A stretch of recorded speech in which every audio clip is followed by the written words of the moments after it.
Quero agradecer de antemão a presença de todos e todas aqui presentes. Mas é muito bom saber que quando o terreiro chama, todos nós atendemos. Sociedade como todo, porque somos cidadãos e cidadãs. A todos que aqui estão em a bênção. Na figura de mãe meninazinha de Oxum e meu pai Luiz Mondala, eu tomo a bênção a todos que estão aqui presentes. Axé. É uma reunião para que nós possamos hoje estar discutindo e conversando de que forma, juntos, no coletivo, possamos estar construindo ações efetivas de combate aos ataques violentos e violadores dos nossos direitos fundamentais. Um desses direitos fundamentais que está na Constituição Federal do nosso país é a liberdade religiosa. Então, fomos feridos, estamos sendo feridos e violados todos os dias em nossa liberdade e nosso direito. Babás, iás, equedes, ogães, tatetos, mametos, donés, gaiacus, iaôs, abiãs, pessoas da sociedade brasileira. Irmã Jalgunté, que é a dona dessa casa, possa nos abençoar para que construamos juntos uma agenda efetiva de combate à intolerância religiosa, ao racismo religioso, ao genocídio de nossa população negra, ao genocídio de nossa história, cultura e memória ancestral. Nos últimos tempos, o município de Nova Iguaçu vem sendo acometido de diversos ataques, de violações de direito, de depredações de nossos territórios sagrados, que são as nossas casas de candomblé e de umbanda. Eu considero que isso tem um endereço, assim como as balas perdidas que só encontram um endereço. É a nossa tradição religiosa. Aqui hoje, políticos, lideranças religiosas, movimentos sociais, instituições públicas, representantes públicos, vamos estar coadunados nesse sentido de unidade, de combate a qualquer tipo de violação de direitos.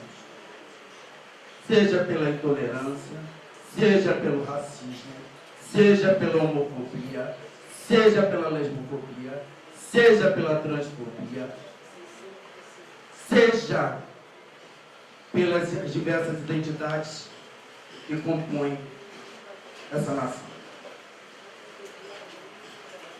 A academia, junto conosco, pode participar, junto conosco. Porque a fala primeira é desta academia maior, que são os nossos terreiros. Será o protagonismo da sociedade como um todo, porque nós somos o reflexo desta sociedade, porque somos cidadãos e cidadãs que construímos a identidade. E de que a população negra nesse país é mais de 54%. A identidade, a história, a cultura desse país não pode estar apartada da população negra nessa Constituição. Fazem um pouco mais de 3 meses que nossa mãe beata de Iemanjá, minha mãe biológica, foi ao rio pescar e resolveu ficar nos mares com sua mãe Iemanjá. Mas ela deixou um legado que não é só do Ilhéu Miljuaru. É um legado de todos nós para lutar por nossos direitos. E lutar por um Estado democrático de direito que ele seja dialógico, polifônico, e que todos nós juntos possamos buscar as melhores com a sociedade equânime, não igualitária, equânime, igualdade de direitos. E esse é o momento do protagonismo de todos nós e de todas nós que deixou essa vontade de continuar caminhando, buscar novos dias para todos. Esse ataques às comunidades de terreiro é um ataque direcionado ao nosso povo negro. A gente não pode negar. Não estamos aqui para eleger os nossos algozes, nem dizermos que o Estado é omisso. O Estado não é omisso. O Estado é negligente. O Estado sempre andou de mãos dadas na sua negligência frente à reparação de direitos das populações negras e às populações de terreiro. Então, é essa a agenda hoje da sociedade civil e das religiões de matriz africana para estarmos juntos buscando novos dias. Não é um primeiro passo, porque a nossa jornada é longa. Mãe Naná, mãe Renato, mãe Isa, mãe Cíntia, mãe Ninha, Gaiacu, meu pai Bambala, Tapeto, Alberto Braga, mãe Rita de Oiá, e tantos outros.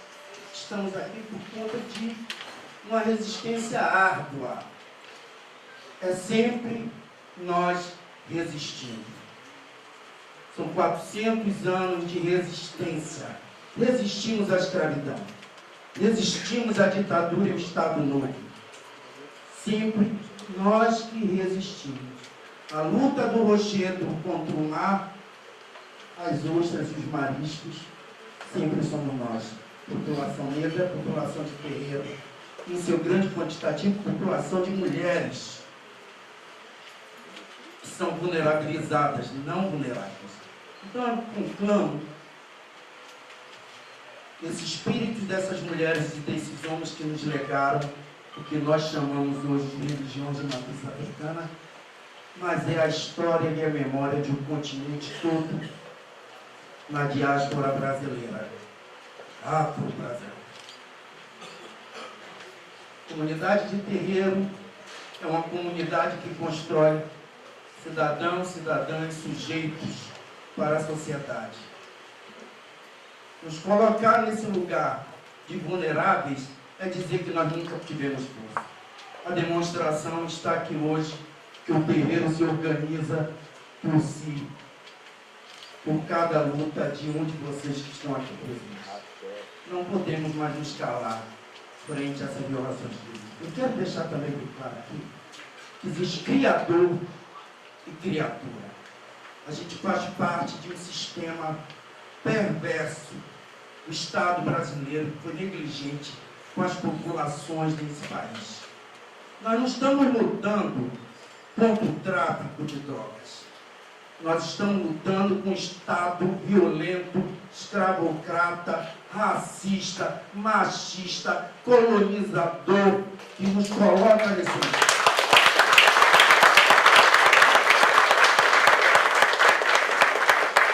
Cada menino e menina que estão nesta boca, nesse movimento de tráfico, ele é fruto de um sistema complexo, bem arquitetado, para a destituição de nossas identidades, nossas dignidades, de uma ética africana, sim, de valor à vida. Então é esse Estado que planta isso dentro de nós. Então nós temos que saber a quem nós vamos jogar. Religiões de matriz africana não é conivente com genocídio. Religiões de matriz africana não é conivente com machismo. Religiões de matriz africana não taca pedra em ninguém. Religiões de matriz africana não depreda a igreja, nem templo religioso nenhum. Religiões de matrizes africanas não é homofóbica, lesbofóbica ou transfóbica. O outro incute esses valores negativos em nós, porque nós somos um Ubuntu. Eu sou porque somos nós. E nós temos que resgatar esses valores principais dentro de todos nós. Não podemos estar vendidos a uma ótica neoliberal, eu falo no gogó, de uma ótica neoliberal, capitalista, eurocêntrica, branca ocidental, que dizima as nossas populações. Nós somos de terreiro.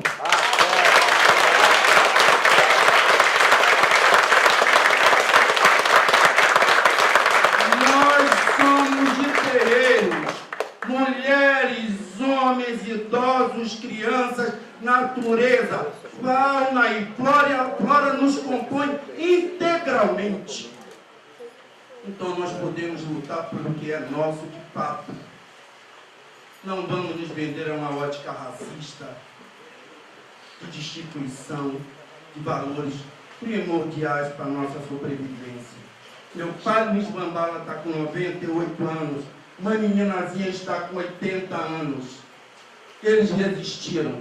Nós somos de uma outra geração e é dever nosso superar a luta deles, porque é o continente africano que está dentro de nós. E esse é o legado. Eu quero chamar para compor a mesa. Essa é uma casa fundada por duas rainhas. Por minha Ialorixá, Olga do Alaqueto, minha mãe biológica, Iabeata de Manjá, por mãe Davina de Omuru, por mãe Senhora, por mãe Aninha, por pai Procópio, por mãe Bida, por Joãozinho da Gomeia, por Paulo da Pavuna, por Valdemiro Costa Pinto, Fábia Pinto, por pai Mauro, mãe Rita, Tateto Roberto Braga, pai Renato de Obaluaí, mãe Cíntia de Airá, por pai Diego de Airá,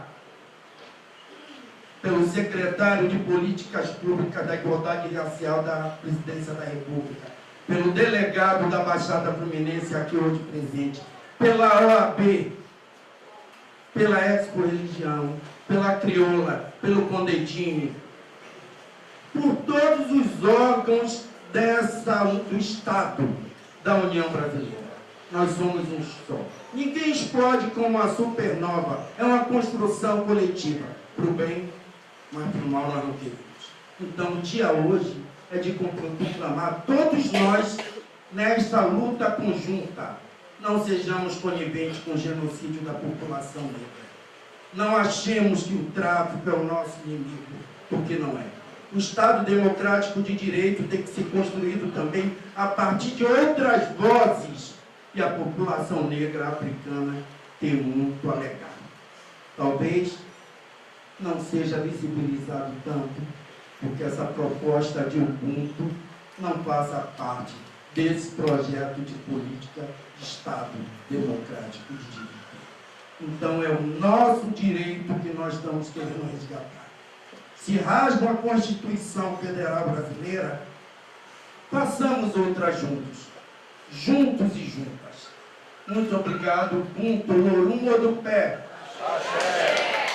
Elujá, Oxóssi, Xangô, Exu, Combungila, Preto Velhos, Encantados, Leba, Oiá, Matamba, todos e todas juntas nesta causa, que é uma causa da sociedade brasileira. É um mal da sociedade brasileira. Então, juntos a gente constrói uma agenda que possa reverter essa ótica. Deus abençoe todos. Eu sou filho dele. Quero agradecer aqui a presença de muitos e muitas aqui. A juventude, sim, ela não teríamos tudo. Senhor Juvenal Araújo, secretário na CPI, secretário especial de Política e Promoção da Igualdade Racial da Presidência da República. Senhor José Rezende, delegado da Polícia Civil. Pastor Henrique, que está aqui conosco nessa frente. Dizer que muitos políticos que têm uma pauta ligados aos direitos humanos estão apoiando esta reunião de hoje. O Ministério Público Estadual, o Ministério Público Federal, procuradorias, OABs do município, do estado e das adjacências, Justiça Global, Anistia Internacional. Então, essa reunião de hoje é para que nós visibilizemos nacional e internacionalmente como é que se faz a unidade nesse país. E essa unidade parte de todos nós. Pastor Henrique, é um prazer poder receber. Nós temos representantes das igrejas católicas aqui presentes, juntos a nós, porque estão batendo nossas portas. Preste, já disse, vai bater na porta de todo mundo. Quando não viu nada com isso, porque eu não sou negro, amanhã vai ser com branco que achou que não tinha nada com isso. Doutora Rafaela Lopes, da Justiça Global, e eu vou estar compondo essa mesa para depois nós passarmos um pequeno vídeo para nós darmos sequência às nossas atividades de hoje. E será franqueada a fala dentro de uma conclusão. É conclusão para desconstruir um pouco, porque é conclusão. Nós vamos nos fundir hoje uma grande fusão. Então, todos participem comigo nesta grande fusão de ideais e ações efetivas para todos nós. Vou chamar para compor a mesa minha mãe, meninazinha de Oxum,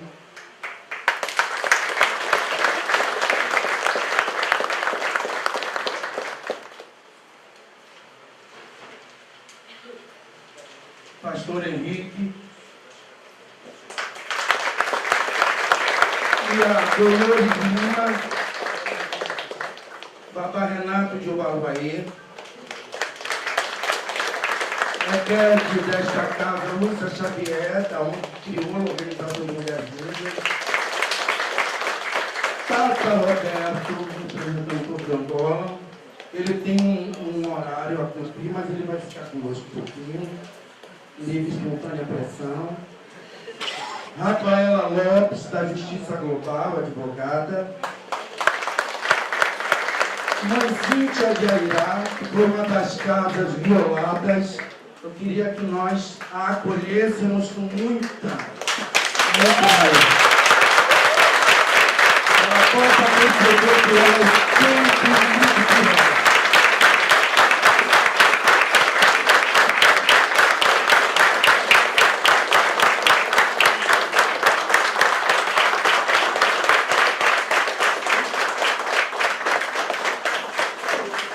Stella Guedes Caputo, da Proped UERJ, Grupo de Pesquisa Teterê, que trabalha com educação de terreiros.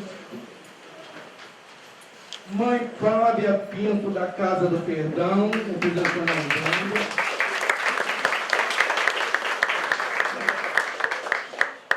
Nossa nação de axé não é aqui dizendo, mas a gente tem que dizer de onde nós estamos falando, que território é esse. A gente tem um cântico de congraçamento, de união de todos nós, que o povo de Queto canta. Olá, olá, Queturê, Paraímara, Paraímara, Ocilotum, Paraímara,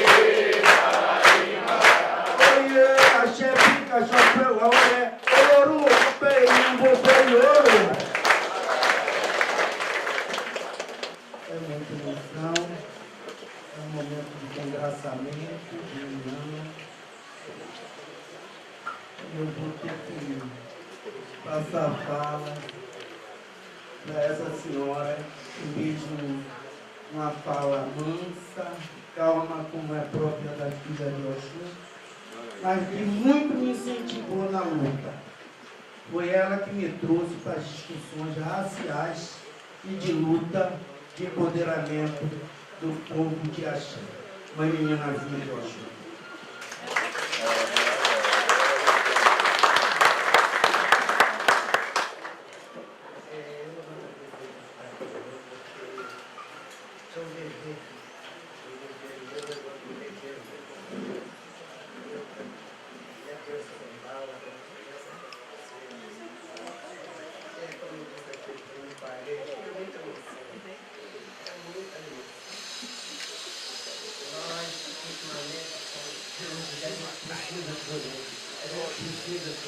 E nós estamos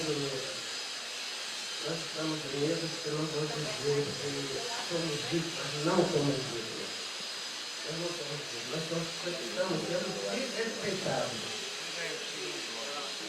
A nossa fé, a espiritismo da nossa fé, a nosso sagrado. E realmente isso não pode continuar.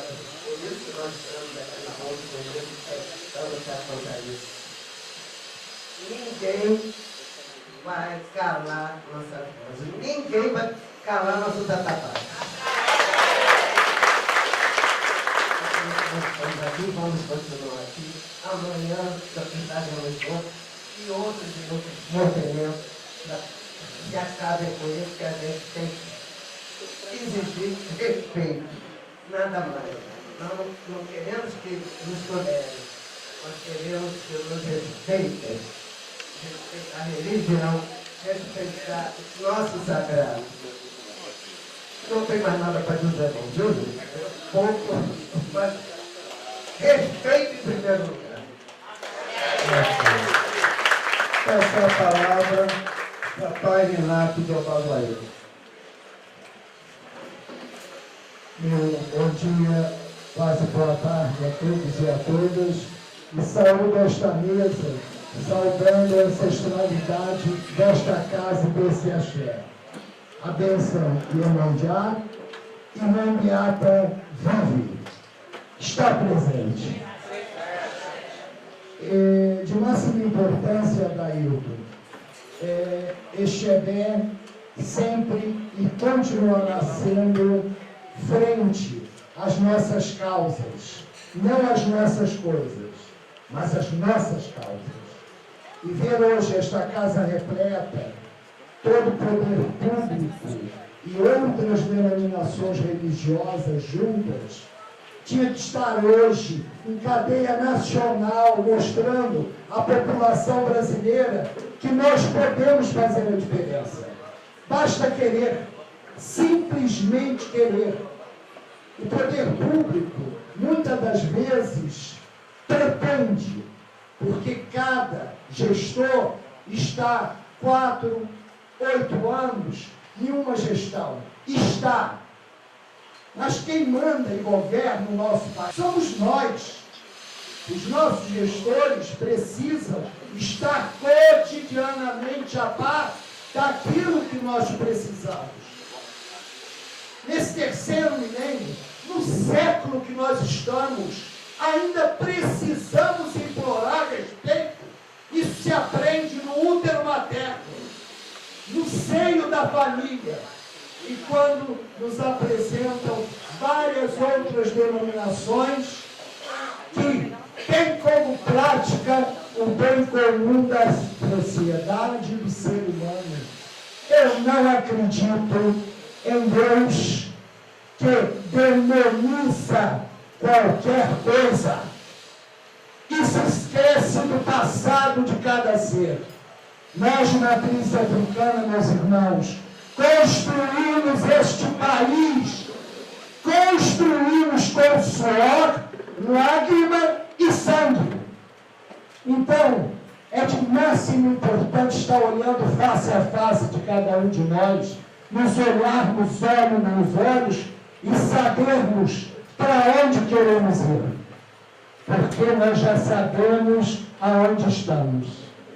E nós queremos ir juntamente um com o outro de mão dada, não importa raça, cor, sexo, ideologia e até mesmo religiosidade.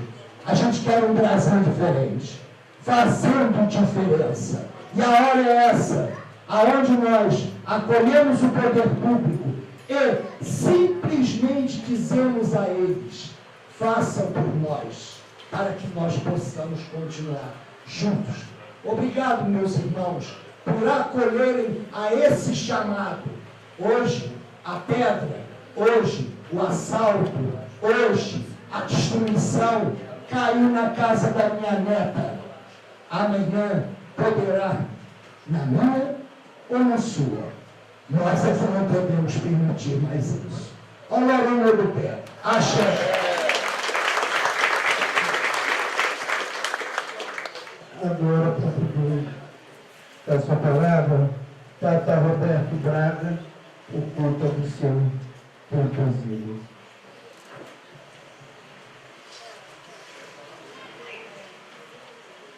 Boa tarde a todos, a todas, Mocaiú.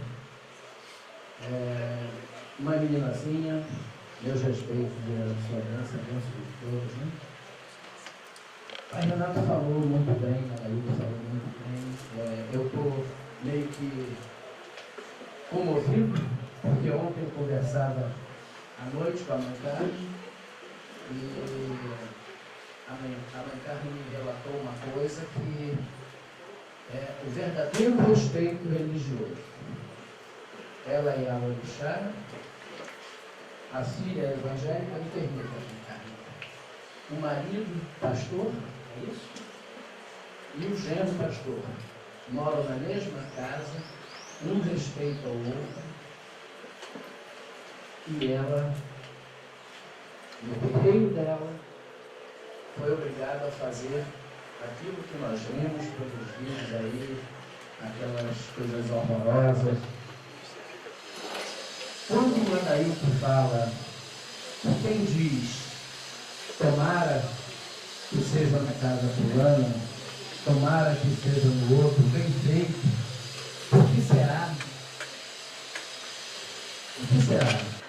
Eu estou procurando a resposta para isso. Secretário-geral, meus respeitos, a gente não está tendo uma ação verdadeira. Sabe, Anaílton? Tudo que a gente tira, que a gente bota no papel, daqui a 1 ano, daqui a 3 meses, né, é esquecido. Tem uma fala de Bombeiro Ponto Silva, lá ele, onde ele estiver, né, que ele dizia que a memória do brasileiro dura 16 dias. Hoje está fazendo 16 dias do primeiro ataque em Nova Iguaçu. Hoje exatamente está fazendo 16 dias. E nós estamos aqui reunidos mostrando que não está esquecido, que a nossa memória não dura só 16 dias. Eu peço que cada um que tem a palavra aqui não contra-ataque, né? Não, senão nós vamos estar no mesmo lugar de quem mandou fazer, com a casa da mãe Cíntia, da mãe Carmen, lá não vi ele aqui, o pai Carlos, lá do Parque Flora. A casa que foi atacada no Parque Flora tem algum representante? Eu acho que está tendo algum problema de trânsito no Nova Iguaçu também, que o povo não está conseguindo chegar. Então, eu espero que daqui nós tenhamos um documento, para que seja ou levado pelo secretário, ou a gente montar uma comissão e aportar em Brasília para entregar na mão de quem de direito. Porque desse jeito vai virar Guerra Santa. O povo do Candomblé não quer isso. Mas eu acho que a maioria aqui ouviram os áudios de contra-ataque. Né? Aquilo não é o povo de santo que está falando. Aquilo não é a vontade do povo de santo. O povo de santo não é contra traficante, não é contra bandido. é igual ao governo, né? Nós temos que conviver com todo tipo de pessoas na sociedade. Ô Renato, é ou não é? Né? Mas nós não... Porque eu já ouvi burburinhos que foi o povo de santo que fez aqueles áudios. Aqui tem representantes de todas as nações, inclusive da Umbanda. Tem a sociedade civil em geral e o governo, né? Porque a pessoa do secretário aqui é o governo que está aqui conosco. Tem a Igreja Católica e a Igreja Evangélica. E eu quero deixar esse testemunho que, se chegar lá para vocês, aqueles áudios, não foi o povo de santo que construiu aquilo. O povo de santo, com essa reunião aqui, com esse encontro, está tentando construir uma defesa, uma proteção para nós e para todas as religiões. Nós não estamos olhando só para dentro da casa de axé, nós estamos olhando para uma sociedade inteira. Porque não é bonito para o brasileiro ver o seu irmão, né, de nação do Brasil, está sofrendo como estão. Como a Adailto falou, eu tinha uma agenda às 11 horas da manhã, transferi para as 14, é um pouco distante, é Realengo. Daqui a pouco eu vou ter que pedir licença a vocês para me retirar. Agradecer a presença de todos vocês, que como uma meninazinha disse, a nossa obrigação é estar aqui. Eu acredito que poderia ter mais, mas estamos muito bem representados. Estamos aqui como o elo de uma corrente de navio, um do lado do outro, um abraçando a causa do outro. Obrigado.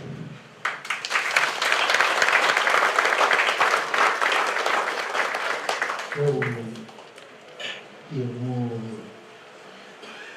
entrar a palavra agora para a mãe Flávia Pinto, da Casa do Perdão, do Babá Quebrando, uma ativista dos direitos humanos, que pode estar contribuindo no dia de hoje.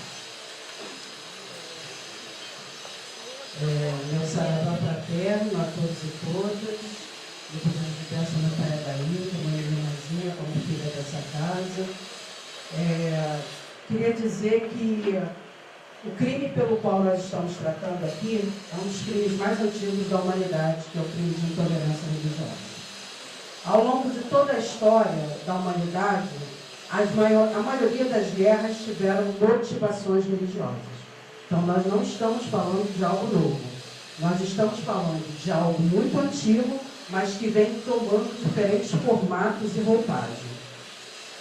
O Rio de Janeiro, apesar de acontecer tudo isso, é ele ainda a dianteira da embrionária política de liberdade religiosa em construção nesse país. Foi daqui que saiu a caminhada pela intolerância, contra a intolerância religiosa, daqui saiu o primeiro mapeamento, do qual eu e o pai Adailto trabalhamos e fomos idealizadores. Daqui também do Rio de Janeiro nasceu o CEPRI, que é o Centro de Promoção da Liberdade Religiosa, que também fomos nós os idealizadores, junto com várias outras mãos, e que é o primeiro órgão no país que tem que ser reproduzido com atendimento à vítima de intolerância psicológico, jurídico e assistencial. Na atual gestão do CEPRI, que se extingue, está em vias de se tornar uma política pública, essa é a fala do nosso secretário Átila Nunes. A gente tem feito muitas capacitações. E nessas capacitações para a polícia civil, militar, para conselho tutelar, para professores, para delegados, para mestrandos, a gente tem tido cuidado de falar uma coisa bastante importante. Que brevemente eu vou falar aqui, o que eu acabei de repetir na paróquia do Padre GG, que acabei de vir de lá também, de um encontro interreligioso. É importante que a gente, para enfrentar a intolerância religiosa, a gente diga dentro de casa para os nossos filhos, enteados, avós e avós, que o mundo não tem 2017 anos. Essa mentira precisa cair por terra. É importante dizer que o Brasil não tem 507 anos, isso é uma mentira. Porque quando o Estado brasileiro opta em escolher uma data de cunho religioso, e absolutamente nada contra Jesus, pelo contrário, eu amo Jesus. A Umbanda é uma religião cristã também, muitas pessoas não sabem disso. Mas o que a gente está querendo dizer, que foi exatamente o que Jesus disse, e que pena que um líder do tamanho de Jesus ainda é tão pouco bem compreendido, é que o mundo não nasce com o nascimento de Jesus. Porque antes de Jesus vir ao mundo, e ele não faz ruptura com as tradições ancestrais, inclusive ele é oriundo de uma tradição de 5.777 anos, que é o povo judeu, ele jamais deixou de negar e reconhecer e dialogar com as tradições, por exemplo, Yorubá, que segundo os laudos arqueológicos tem entre 140 mil anos ou mais. Os povos indígenas verdadeiros brasileiros que têm, segundo os laudos arqueológicos, pelo menos 11 mil anos. Então, quando as nossas crianças são educadas nas escolas a dizerem, a escrever Rio de Janeiro, no caso aqui, Nova Iguaçu, 15 de setembro de 2017, ela está sendo ensinada em todo o seu período pedagógico a escrever uma mentira. E que vai ter como consequência a postura do preconceito a médio e longo prazo. E nós, pais e mães, educadores ou lideranças religiosas, a gente tem que ter a responsabilidade de desconstruir essa mentira. Porque eu faço um assassinato dos saberes tradicionais indígenas, dos saberes africanos. E isso, no caso do Brasil, que foi o país que mais perdurou o processo de escravização, que durou 400 anos, na verdade ainda não terminou. Só para a gente ter uma ideia, por efeitos comparativos, o Holocausto judeu, que deve ser, sim, eternamente lembrado, que é um crime, que é um genocídio, que a gente tem que estar sempre falando dele para não esquecer, ele foi algo muito forte. Mas ele não dizimou só os judeus, ele dizimou os ciganos também, quase exterminou. Ele durou 6 anos, de 1939 a 1945. Aqui, o genocídio durou 400 anos e ainda sobrevive, porque aqui a gente mata mais jovens negros do que no países em guerra como a Síria.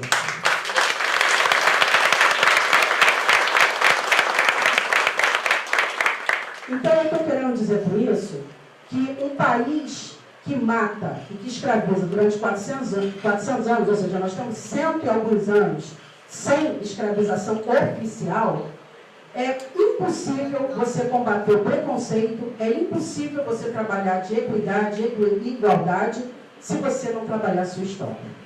Lendo a autobiografia do pastor Martin Luther King, a gente precisa de inspirações, né, pai? Luther King é um dos meus grandes inspiradores. Ele diz, em dado momento da militância dele, na luta pelos direitos humanos, dos direitos civis dos Estados Unidos, ele entra numa crise da identidade religiosa dele.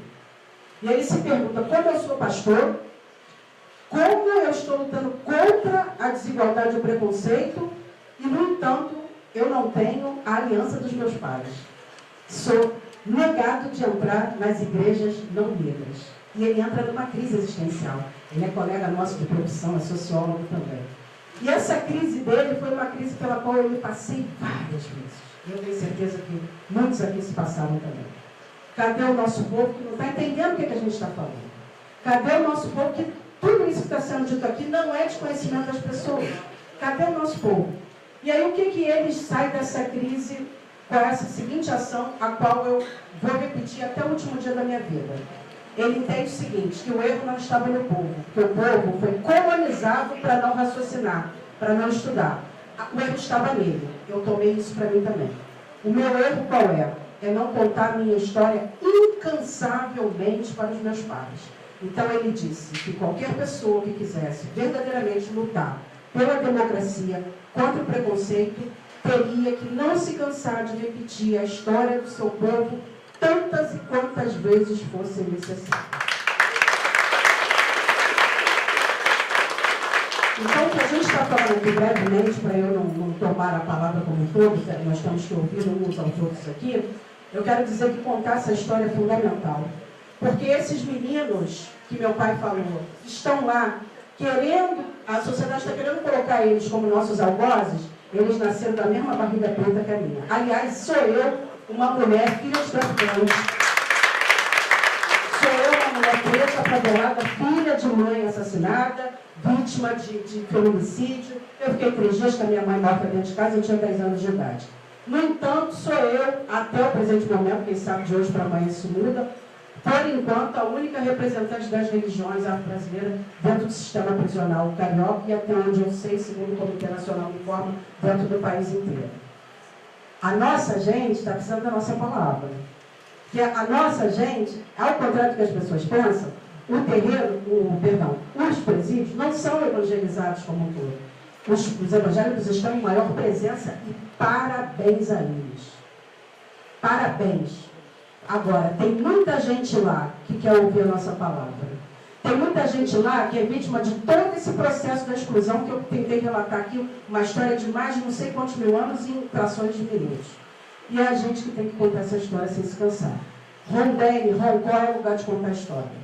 Eu não boto a mão na cabeça de ninguém sem me ouvir falar exaustivamente da onde chega aquele conhecimento. Dos saberes de um povo que foi estuprado, que foi violado, que foi escravizado. Se a pessoa não souber isso, a pessoa não vai saber o que é orixá de nada. Então, para encerrar, a gente precisa dizer para essas mesmas pessoas que levam a nossa mão de axé na cabeça delas, que tempo é importante sim na nossa religião. Mas mais importante do que o tempo é saber quantas vidas a gente salva dentro de cada terreiro, e são inúmeras, incontáveis. Então, a Umbanda está salvando vidas, o Candomblé está salvando vidas. A gente tem que aprender também, parar de chamar consulente de cliente, tem que aprender a explicar para as pessoas que o uso ritualístico do animal do Candomblé, que é isso, o veneno que eles nos atacam, é para alimento da comunidade, que isso não é dito, e a gente tem que saber dizer isso para as pessoas, porque eles pegam isso como instrumento de ataque a nós, e é de nós que tem que sair a desconstrução desse preconceito. Obrigada. Eu acredito que muitos dos senhores devem estar com uma agenda lotada, mas hoje é o dia de nós podermos falar. E a gente está se sentindo muito honrado que vocês estejam aqui conosco nos ouvindo. Que pouquíssimas vezes o poder público está aqui dialogando e interagindo conosco. Muito obrigado por vocês estarem aqui. Vou passar a fala para a Estela Guedes Caputo e a Ode Logumedé, da Casa de Pai Daniel de Emanjá, doutora da Universidade do Estado do Rio de Janeiro, do grupo de pesquisa Piquerê Propédio UERJ.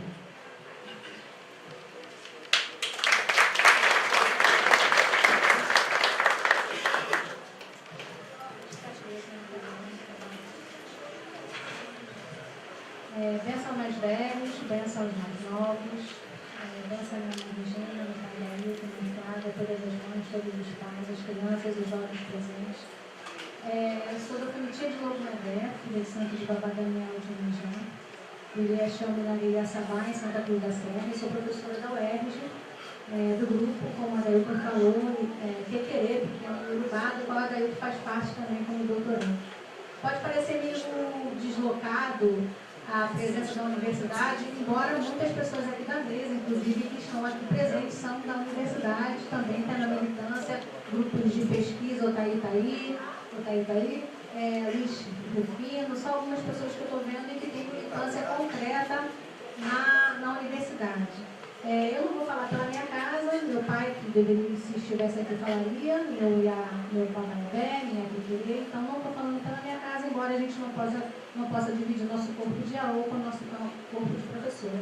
Vou falar em nome do meu grupo de pesquisa e rapidamente sobre o que eu acho que deva ser o papel de grupo de pesquisa da universidade junto aos terreiros.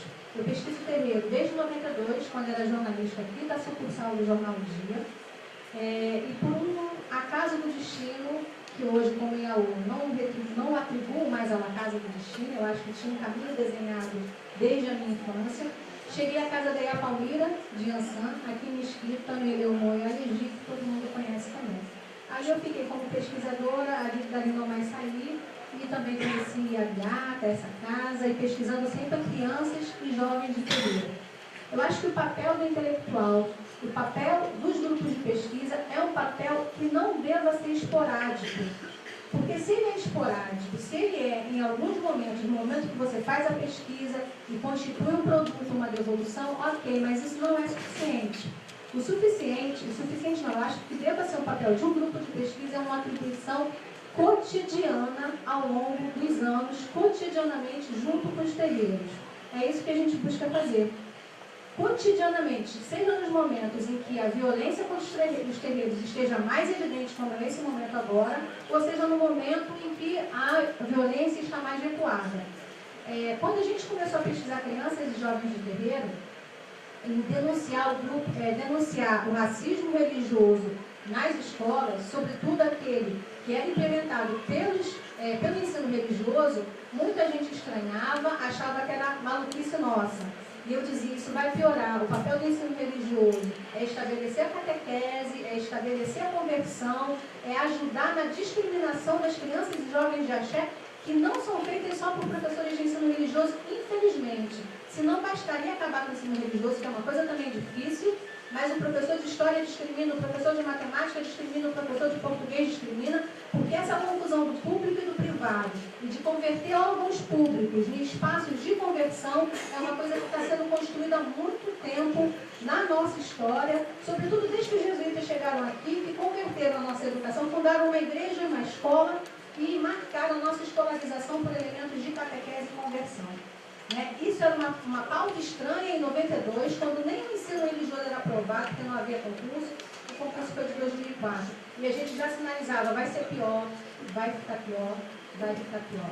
Ano passado, na eleição, nós fizemos um movimento para impedir a eleição do Crivella. Estive com um grupo de pesquisa aqui em muitas das casas de vocês, para fazer um vídeo também, para denunciar e tentar barrar a eleição do Crivella, porque sabíamos que o Crivella é um instrumento para o crescimento do fascismo nesse Estado, que é ponta de laboratório para o fascismo também no nacional, e um projeto de fascistização cotidiana nacional, em que todos nós estamos ameaçados. Eu lembro que no vídeo que nós fizemos, nós dissemos assim, todas as nossas tradições culturais estão ameaçadas. Não são só o candomblé, não é só o candomblé, e a gente está vendo isso. Fizemos questão de falar com o povo de Umbanda, com a Jeje, com Angola, com o Nagô, e não fizemos mais pela impossibilidade de tempo. O que eu quero dizer aqui?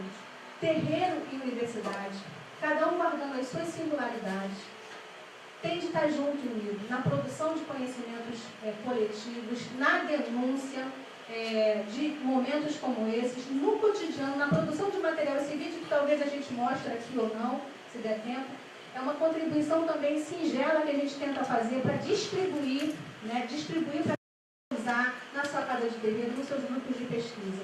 Para finalizar, eu acho que é chegado o momento da gente parar de dizer assim, não vou somar com fulano porque eu vou botar azeitona na empada dele. Sabe, às vezes a gente, não vou na casa, não vou no projeto, vou ficar no meu, não vou partilhar informação. Isso eu acho que separa a gente. Então é hora da manhã, está todo mundo junto na caminhada, nossas casas que todo mundo se conhece, projetando, pensando, imaginando, e nessa coisa que foi falada aqui de irmãos, de aprender com os mais velhos, aprender com os conhecimentos e com a dor do outro, com a solidariedade do outro. Eu acho que esse é o papel do intelectual dos grupos de pesquisa, um papel cotidiano. Se ele é feito só para ser um produto, um momento como esse ajuda, porque um momento como esse, a gente passa a estar na mídia e o nosso produto que a gente produziu, ele pode ser mais badalado. Não é isso o papel dos grupos de pesquisa. O papel dos grupos de pesquisa é um papel de diálogo e de ouvir e de cotidianamente aprender com as casas de terreiro. É isso que a gente tenta fazer, tendo como protagonistas as crianças e os jovens de terreiro. E eu só tenho a agradecer por mais uma oportunidade de ouvir.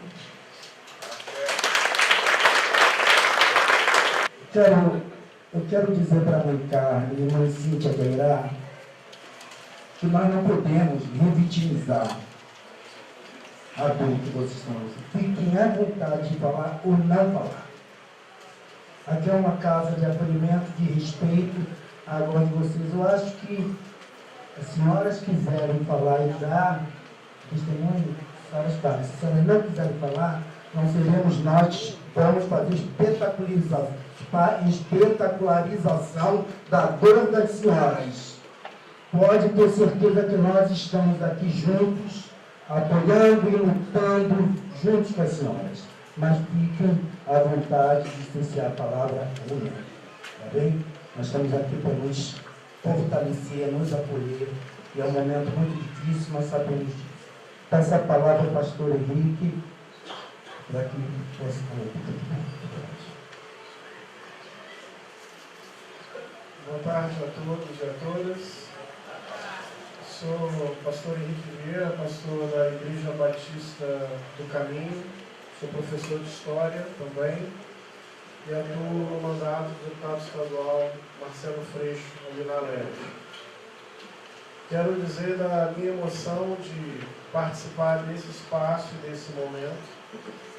Quero, com muita franqueza e com muita sinceridade, denunciar, acho que o verbo é esse, denunciar algumas vozes evangélicas com espaço na mídia, com espaço na televisão, vozes estas que não representam, evidentemente, a totalidade da experiência evangélica no Brasil, é preciso dizer isso, vozes estas que alimentam uma cultura de ódio, de preconceito, de discriminação e que acabam estimulando ambientes de violência. Estou aqui com muita humildade e franqueza, algum grau de dor e até mesmo de vergonha, dizendo que estas lideranças, se Jesus aparecesse aqui novamente hoje, certamente crucificariam Jesus. Porque se alimentam do ódio, não do amor, não do respeito, não da diversidade. Então, como evangélico, eu preciso denunciar essa expressão que às vezes de forma tão raivosa prega coisas que nada tem a ver com a natureza do Evangelho, com a natureza das religiões, do bem comum, da diversidade e da humanidade. Se me permitem, perdão por isso.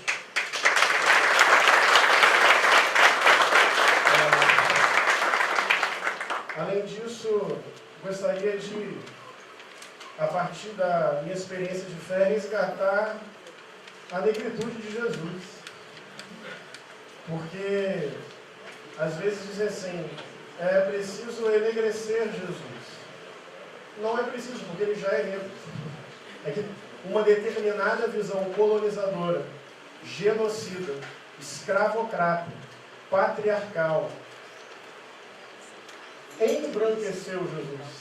Tornou Jesus um general bélico, que nada tem a ver com o homem de Nazaré, como a mãe Flávia disse aqui, que tinha ancestralidade, respeito à ancestralidade e profundo diálogo com as diversas matrizes religiosas e espirituais. Portanto, quero resgatar o caráter negro, popular, periférico, subversivo, amoroso, generoso, acolhedor e emancipador de Jesus de Nazaré.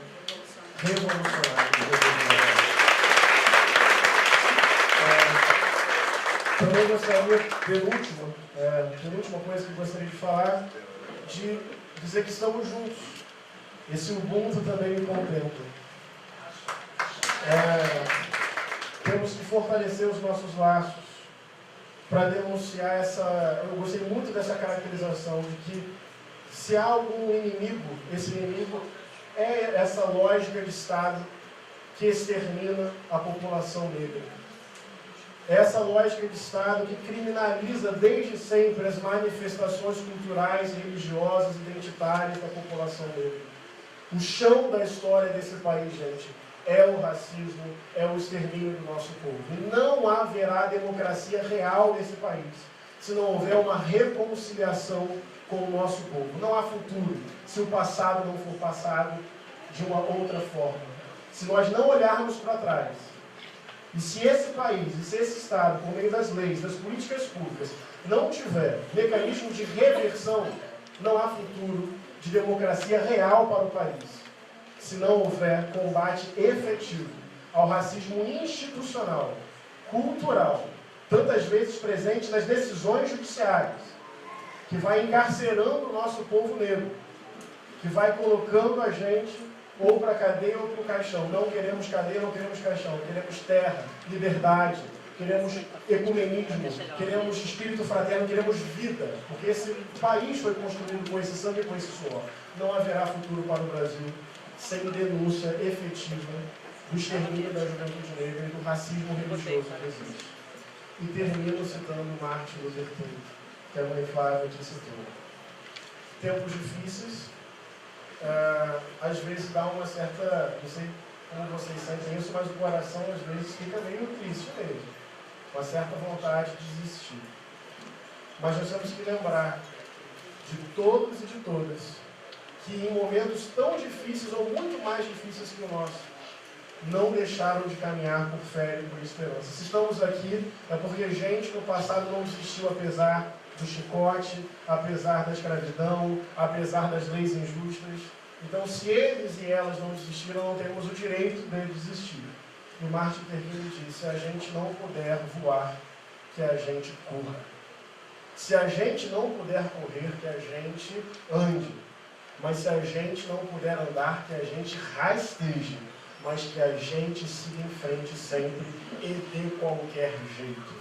É em nome do preto periférico de Nazaré que eu quero celebrar as nossas espiritualidades nesse ambiente de bem comum e de encontro. Vamos voar, correr, andar, rastejar, mas sigamos em frente com a Deus.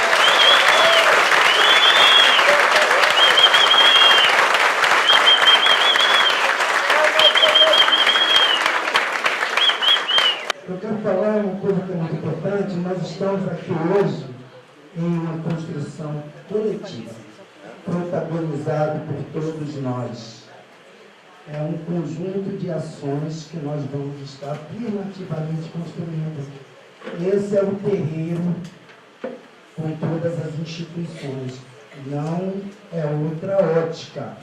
Vamos deixar bem claro que esse é o momento que nós exigimos essa parceria sem egolatria, juntos mesmo. Eu sou porque somos nós. Então, a construção coletiva pelo bem comum da sociedade brasileira e as religiões de matriz africana fazem parte. Porque quem planta, dissemina esse vírus dentro de nós não somos nós. Então, a gente tem que rechaçar esse tipo de contaminação que colocam dentro de nós. Eu vou passar a palavra para Iago Alves Lima, que pode estar contribuindo aqui conosco.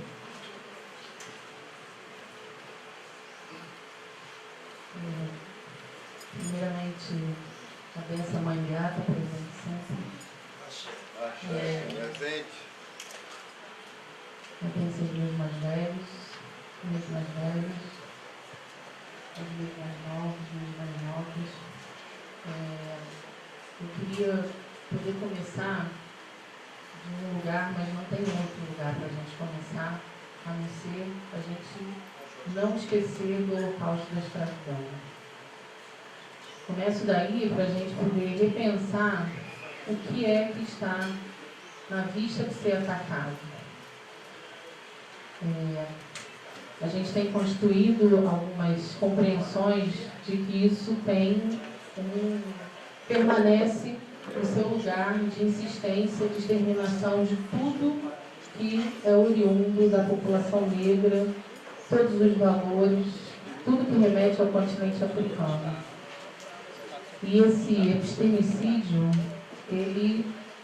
a gente está num país continente, que é o Brasil. Sabemos que hoje tem muitos sacerdotes, muitas autoridades tradicionais, mas essa figura mais atacada são as mulheres negras, porque nós somos regidas e regidos pelo matriarcado. Então é primeiramente essa figura que é atacada. A gente já caminhou bastante em relação a várias coisas. Talvez a gente seja um país que a gente construa o maior número de marcos legais em direção a algumas coisas, mas a gente não consegue culturalmente fazê-los cumprir. E aí eu vou me remeter ao que a gente conseguiu fazer com que a política de Estado entendesse, chegasse próximo daquilo que a gente gostaria que se entendesse, que é o artigo 3º do decreto 6040, que ainda tem muito que aprofundar e já estão querendo acabar com a raça dele. Então, esse decreto um pouco que fala de quem somos nós, povos tradicionais, se reconhecem como tais, usam o seu determinado espaço para reprodução cultural, social, econômica, enfim, entende que o respeito à natureza é parte dessa cosmovisão. E aí eu costumo dizer que essa cosmovisão não interessa para a política neoliberal econômica. Isso é um ponto que a gente não vai aprofundar aqui porque ele demanda bastante tempo. Eu queria, na verdade, caminhar para uma direção propositiva, né? Eu penso que a gente tem algumas ações e que elas precisam se juntar para efetivamente fazer frente a tudo isso que vem se colocando para a gente. Eu tenho como uma data inicial na minha cabeça, 2005, foi a primeira vez que a gente denunciou para o governo do Estado, para os órgãos que estavam ali postos, o que estava acontecendo, por exemplo, na área da Ilha do Governador. Mas a gente também sabe que nacionalmente, quando a gente estava no processo de construção do Plano Nacional de Desenvolvimento Sustentável de Povos Tradicionais de Matriz Africana, quando nos juntávamos todas e todos, os relatos que vinham dos estados, as fotos horrorosas que a gente via de pais de santo, principalmente se eram homossexuais, todos completamente esquartejados, enfim. A gente vem falando disso, dizendo que uma medida tem que ser tomada sobre isso. Mas agora não depende só de uma medida. A gente, na verdade, precisa de muitas medidas juntas, porque a coisa se avolumou de uma tal forma que a gente precisa efetivamente ter uma série de conjuntos de ações. Então a gente está lá, onde a Daildo está também, na Comissão da Verdade contra a Escravidão Negra no Brasil, e que eu penso que é um espaço que deva ser explorado. Ele tem vários GTs, um inclusive se remete a esse assunto, e esses GTs estão organizando atividades que deem visibilidade não só ao OAB no Rio de Janeiro, mas a gente pretende que isso ecoe para todo o Brasil, porque isso está nessa dimensão, e que a gente pressione a OAB, através da comissão, que está se manifestando contra isso. Isso é um ponto que eu penso, eu vou falar da direção do que a gente vem trabalhando, das várias frentes que a gente atua. A outra questão é a constituição das frentes parlamentares em defesa dos povos tradicionais de matriz africana. A gente já conseguiu constituir nacionalmente uma frente que tem as suas dificuldades, a gente sabe. Quem está à frente é a deputada federal Érica Cocai e o deputado federal Jean Willis, entre outros, mas esses é que efetivamente pegam no pesado para fazer essa frente funcionar. E ambos se colocaram à disposição para colocar todas as suas bancadas nos estados para estar implementando, porque nossa tendência é formar uma teia nacional de defesa dos povos tradicionais de matriz africana, que tem como finalidade monitorar na Casa Legislativa, no município, no Estado, na Câmara Federal, no Senado, leis que tramitem que esteja contra nós. Sabemos que ali a gente ainda tem que ter parceiros. A gente nunca quis constituir bancadas como outros setores têm como projeto hegemônico constituir bancadas. Mas a gente vai precisar atuar nesse lugar, porque é desse lugar que saem leis que a gente ainda não viu serem postas em prática. E que ainda está por vir. Quando a Estela diz ainda pode ficar pior, é verdade. Na frente parlamentar, a gente tem alguns estados. No Rio de Janeiro, a gente está buscando implementar isso. Hoje está ali no gabinete com uma proposição de que direitos humanos, a barquíssima, está na mão do gabinete do deputado Flávio Serafim. E a gente tem a pretensão de chegar em fevereiro no Fórum Social Mundial com toda essa teia montada, com esse documento da OAB nacionalmente se manifestando. A gente está organizando, vemos ontem na nossa representação, terminou a reunião em Salvador, do Comitê Facilitador, e a gente vai estar organizando a Cúpula dos Povos, e nesse espaço a gente está colocando, e a gente quer dividir e compartilhar isso com todas e todos aqui presentes, todo o nosso povo, todos os nossos aliados, e lá a gente pretende que os organismos internacionais tenham uma coisa, a gente sabe que está sendo feito, a gente sabe que está sendo encaminhado vários documentos, mas nesse momento a gente pretende fazer um marco político desse documento, desse manifesto, dessa denúncia aos organismos internacionais. Nós sabemos que durante muito tempo temos parceiros e parceiras dentro dos organismos públicos que têm o papel de fazer executar essa política. Mas, infelizmente, a gente não tem visto isso acontecer e essa denúncia precisa acontecer. A gente sabe que, secularmente, o feitor, o senhor de escravo bota a gente na frente, né? para a gente poder tomar trauletada quando tem que ter uma medida para ser refratário aquilo ali. Então a gente precisa entender que a gente vai precisar avançar nessa direção. Estamos organizando e contamos com todas as pessoas que estejam no Fórum Social Mundial em fevereiro na Bahia, que a gente possa estar fazendo, sim, lá uma marcha, uma caminhada, um panelaço, seja lá o que for, que a gente se organize naquele momento, porque a construção, eu estou informando que está vindo uma construção coletiva de um outro lugar que somos todos nós. Muitos de nós nos repetimos nesse outro lugar. E lá a gente, numa atividade paralela, nos vamos reunir dessa mesma forma para decidir como isso será. O que precisa ser decidido antecipadamente a gente está adiantando. Mas as coisas dentro desse espaço que a gente está visualizando como grande espaço internacional que isso possa acontecer, que é o Fórum Social Mundial, um lugar democrático, enfim. É lá que a gente vai estar fazendo esse grande marco político coletivamente. Então, eu tentei me ater muito mais à questão propositiva, porque se a gente for falar de outras dimensões, eu confesso que eu vou chorar aqui.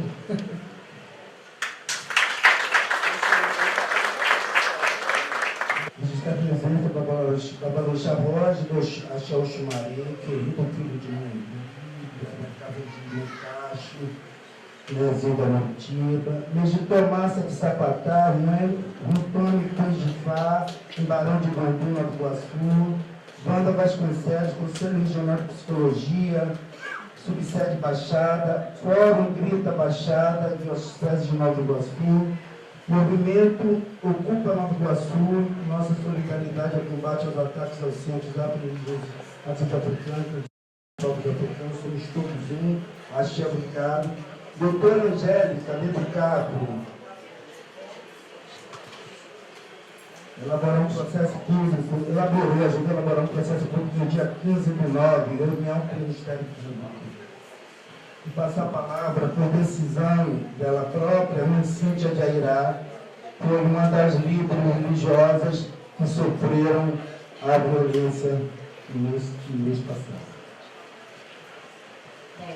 Boa tarde, muito lá a todos, muito lá a Manhaca, muito lá a Mandiaca, muito lá a todos. Eu não poderia ficar calada, né? Porque nós seguimos exemplos especiais de resistências, né? Fantásticos de resistências. Nós estamos iniciando nossos filhos na nossa trajetória religiosa. Até quando eu tenho ou tenhamos que resistir? Não temos que resistir apenas, mas existimos, né? Então eu não quero palavra, eu não consigo mensurar a minha emoção por estar aqui, no ventre de Iemanjá, que é a minha mãe, né? Então assim, eu não poderia ficar calada. Nós existimos, nós persistimos, nós viemos persistindo há anos, há décadas, eu não sei mensurar, né? Mas eu quero direito de professar minha fé. Eu não quero chegar numa delegacia com o meu sagrado invadido e o policial me dizer assim, roubaram sua geladeira e roubaram seu assentamento. Então você foi furtada. Eu não fui só furtada, eu fui violada. Eu tive meu sagrado violado. Eu tive a minha casa quebrada. Isso é uma dor, eu não sei quanto tempo vai demorar para passar. Mas eu quero que a minha dor fazer valer o meu direito, o nosso direito. Eu quero papel, eu quero algo que nos garanta, o futuro dos nossos filhos, que nós não temos tratado. Né? Então, acho que é isso que nós temos que buscar. Acho que amanhã todos nós temos que ir para a rua em busca da nossa liberdade. Nós temos que fazer volumes, até o nosso vizinho que de repente não pertence a nenhum terreiro, ele tem que ir para a rua. Né? Porque parece que nós somos minoria. Quando a nossa festa é mais importante, quando o nosso egoísmo é mais importante, porque isso existe. Será que nas entrelinhas nós também não estamos recebendo recados dos nossos orixás? Até onde nós somos culpados nisso também? Né? Nós estamos nos sentindo acuados, porque o poder não é nosso. E se o poder não é nosso, é porque a gente não colocou o nosso poder em cima. Obrigada a todos. Assim, eu me sinto muito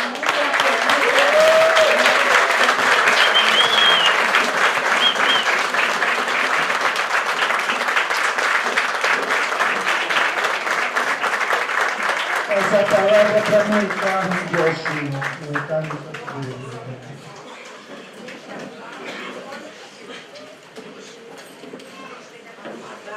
Deixa eu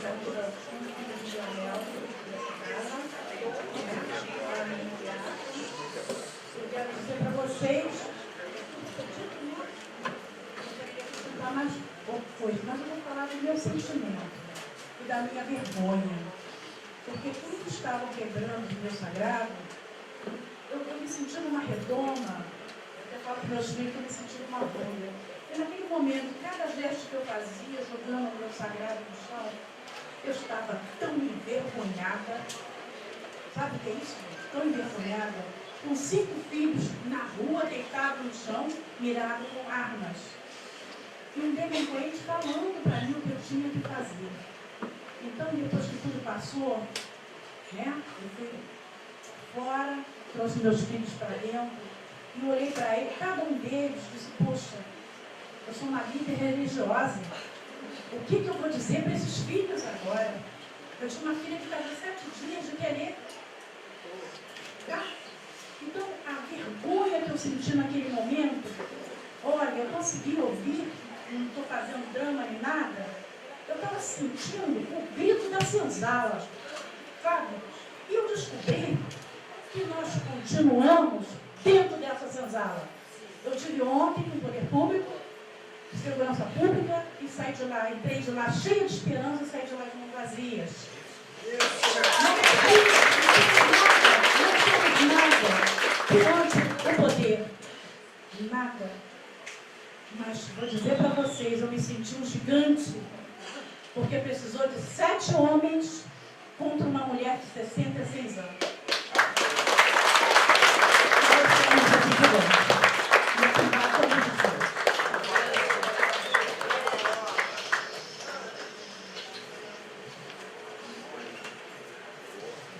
É verdade, o Babalorixá de mãe Carmen, pai Leonel Fernandes é filho pequeno de minha mãe. Ela é uma filha do meu Jório também. Então, parte de nós, mãe Carmen, mãe Cíntia, foi violado diretamente. Eu acho que nós todos fomos violentados. Não tem como ninguém pedir para nenhum de nós que não consigamos chorar com a dor dela. Porque a nossa dor, a nossa casa, 24 horas do dia são violentadas. São as nossas famílias, são as nossas crianças que são violadas em seus direitos de professar e seguir a nossa afro-ancestralidade. Mas não vamos persistir. Eu nasci e me criei dentro de Candomblé. O meu maior diploma é poder olhar para todos os meus que me fizeram sujeito e dizer que nós vamos estar juntos. Não será isso da mãe Carmen. Não será, mãe Cíntia. A gente vai continuar junto. Essa é a casa de vocês. É a casa de todos nós. É a casa do negro. É a casa da negra. É a casa do preto.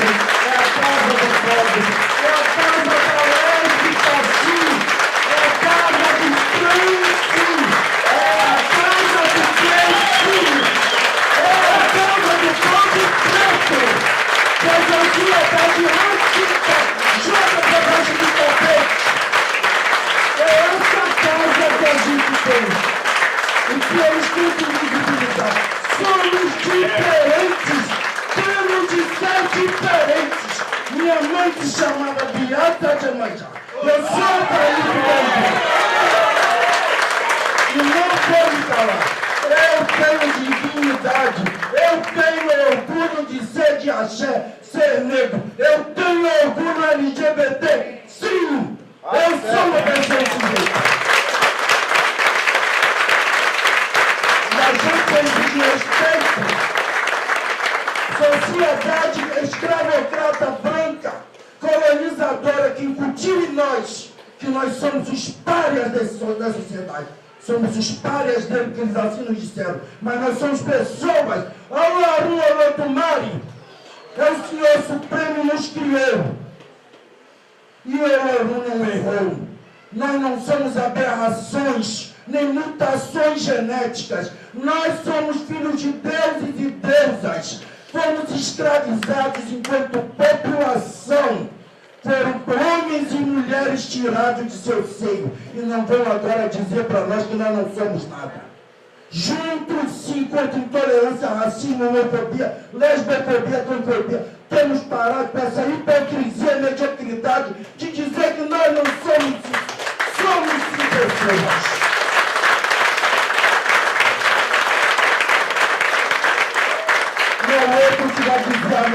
nós somos, não. Acabar com a vergonha, com esse turismo do pecado, da sujeira. Não somos sujos. Nós adoramos árvores, nós adoramos rios, nós adoramos o sol, nós adoramos a lua, nós adoramos o céu, nós adoramos os animais, nós dividimos nossas comidas no coletivo. Quanto que vocês irão comer hoje? Somos nós, são vocês que vão comer conosco, porque nossa comunidade é o grupo, é o coletivo. Somos nós. Muito obrigado. Vamos continuar na luta. Eu vou passar a palavra para Padre José Antônio, da Diocese de Nova Iguaçu. Boa tarde a todos. Eu me chamo Padre José Antônio. Aqui comigo se encontra o vigário-geral da minha diocese, Padre Marcos Barbosa. Depois do bispo diocesano, ele é o responsável direto. Temos aqui o seminarista, porque acreditamos que essa luta começa também na formação dos futuros padres.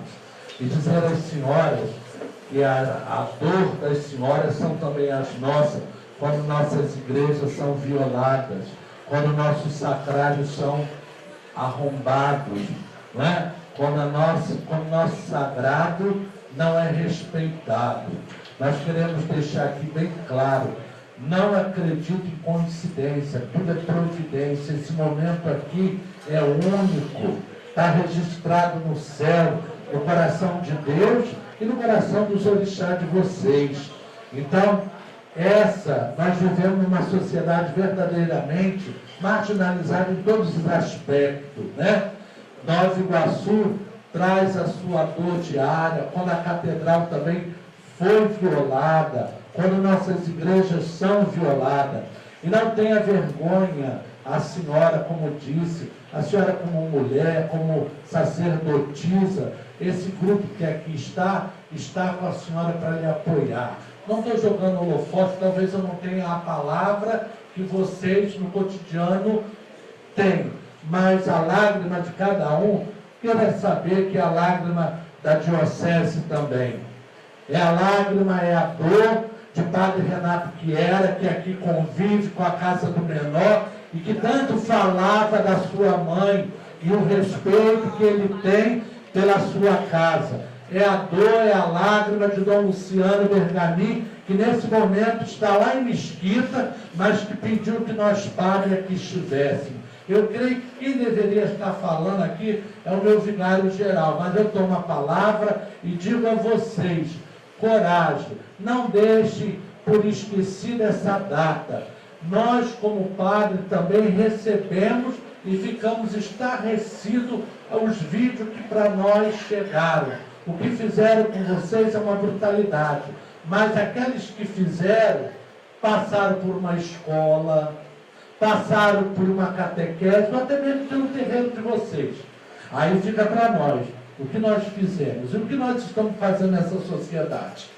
O flanelinha que está lá limpando, a gente menospreza.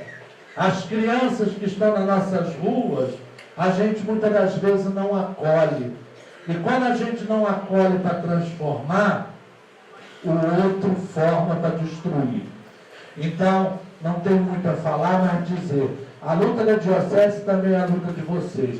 Nós temos que sair porque temos compromisso, mas tenha certeza que o nosso coração e a nossa lágrima está aqui com vocês. Mas a certeza que dias melhores virão, porque de todo mal Deus tira um bem.